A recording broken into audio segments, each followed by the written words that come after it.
मी रोडचे कामं करतो, मी रोडवर काही बोलणार नाही. तुम्ही सगळेच बघता कसे रोड बनले आहेत. मी 50 लाख कोटी रुपयाची कामं केली आहे. 50 लाख कोटी. प्रत्येक जिल्ह्यात दिवसात आमच्या जिल्ह्यात सगळ्यात जास्त काम झालं, पण सगळ्या ठिकाणी कामं झाली. पुढच्या वेळी हे आमदार खासदार बसले आहेत ना, आता हे माझ्याकडे येणारच नाही, कारण यांनी जेवढ्या मागण्या केल्या त्या 90% मी पूर्ण करून टाकल्या. मी गमतीने सांगितलं की माझ्याकडे द्रौपदीची थाळी आहे. किती लोक जेवायला या, पैशाची कमी नाही आहे. आज मी नेहमी म्हणतो की पैसा एवढा आहे, दबदब पडतो की 50 लाख कोटी नाही, उद्या 90 लाख कोटीची जरी कामं करावी लागली तरी माझ्याकडे पैशाची कमी नाही. एवढा पैसा माझ्याकडे.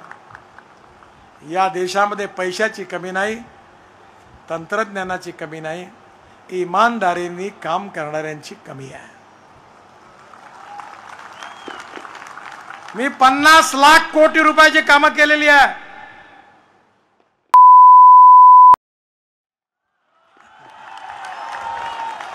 तुम्ही कोणाही कॉन्ट्रॅक्टरला विचारा, त्याला आपलं काम मिळण्याकरता कधी मला भेटायची गरज पडली नाही.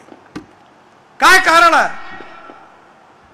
मला एका विदेशी चित्रवाणीने इंटरव्ह्यू घेत असताना असं विचारलं की तुम्ही एवढे कामं कशा करता?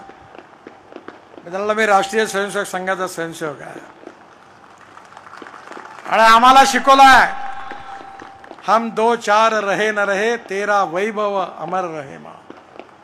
या मातृभूमी करता आम्हाला काम करायचंय.